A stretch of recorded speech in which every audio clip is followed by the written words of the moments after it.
पाप का बाप कौन? पंडित चंद्रशेखर जी दीर्घकाल तक न्याय, व्याकरण, धर्मशास्त्र, वेदांत आदि का अध्ययन करके काशी से घर लौटे थे। सहसा उनसे किसी ने पूछ लिया, पाप का बाप कौन? पंडित जी ने बहुत सोचा, ग्रंथों के पृष्ठ भी बहुत उल्टे, किंतु कहीं उन्हें इसका उत्तर नहीं मिला। सच्चा विद्वानु सच्चा जिज्ञासु होता है। पंडित चंद्रशेखर जी अपने प्रश्न का उत्तर पाने फिर काशी आए। वहां भी उन्हें उत्तर नहीं मिला तो उन्होंने यात्रा प्रारंभ कर दी। अनेक तीर्थों में, अनेक विद्वानों के स्थानों पर वे गए, किंतु उनका संतोष कहीं नहीं हुआ। पंडित चंद्रशेखर जी देशाटन करते हुए पूना के सदाशिव पेट से जा रहे थे। वहां की विलासिनी नाम की वेश्या झरोखे पर बैठी थी। उसकी दृष्टि चंद्रशेखर जी पर पड़ी। चतुर वेश्या दासी से बोली, ये ब्राह्मण रंग ढंग से विद्वान जान पड़ता है, किंतु यह इतना उदास क्यों है? तू पता तो लगा। दासी भवन से बाहर आई। उसने ब्राह्मण को प्रणाम किया और पूछा, महाराज, मेरी स्वामिनी पूछती हैं कि आप इतने उदास क्यों हैं? ब्राह्मण ने कहा, मुझे न कोई रोग है न धन की इच्छा। अपनी स्वामिनी से कहना कि वे मेरी कोई सहायता नहीं कर सकती। ये तो शास्त्रीय बात है। दासी ने हठ किया, कोई हानि न हो तो आप वह बात बता दें। ब्राह्मण ने प्रश्न बता दिया।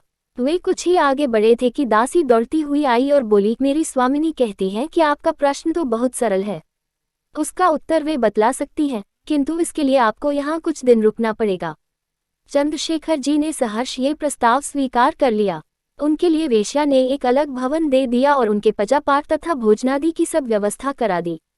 चंद्रशेखर जी बड़े कर्मनिष्ठ ब्राह्मण थे। अपने हाथ से ही जल भरकर स्वयं भोजन बनाते थे।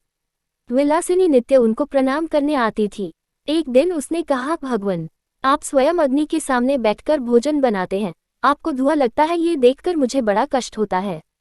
आप आज्ञा दे तो मैं प्रतिदिन स्नान करके पवित्र वस्त्र पहनकर भोजन बना दिया करूं। आप इस सेवा का अवसर प्रदान करें तो मैं प्रतिदिन 10 स्वर्ण मुद्राएं दक्षिणा रूप में अर्पित करूंगी। आप ब्राह्मण हैं, विद्वान हैं, तपस्वी हैं, इतनी दया कर दे तो आपकी इस तुच्छ सेवा से मुझ पवित्र पापिनी का भी उद्धार हो जाएगा। सरल हृदय ब्राह्मण के चित्त पर वेश्या की नग्न प्रार्थना का प्रभाव पड़ा। पहले तो उनके मन में बड़ी हिचक हुई, किंतु फिर लोभ ने प्रेरणा दी, इसमें हानि क्या है? बेचारी प्रार्थना कर रही है, स्नान करके शुद्ध वस्त्र पहनकर भोजन बनाएगी और यहाँ अपने गांव घर का कोई देखने तो आता नहीं। 10 सोने की मोहरें मिलेंगी। कोई दोष ही हो तो पीछे प्रायश्चित कर लिया जा सकता है।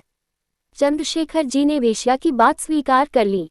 वेश्या ने भोजन बनाया। बड़ी श्रद्धा से उसने ब्राह्मण के पैर धुलाए, सुंदर पट्टा बिछा दिया और नाना प्रकार के सुस्वाद सुगंधित पकवानों से भरा बड़ा सा थाल उनके सामने परोस दिया।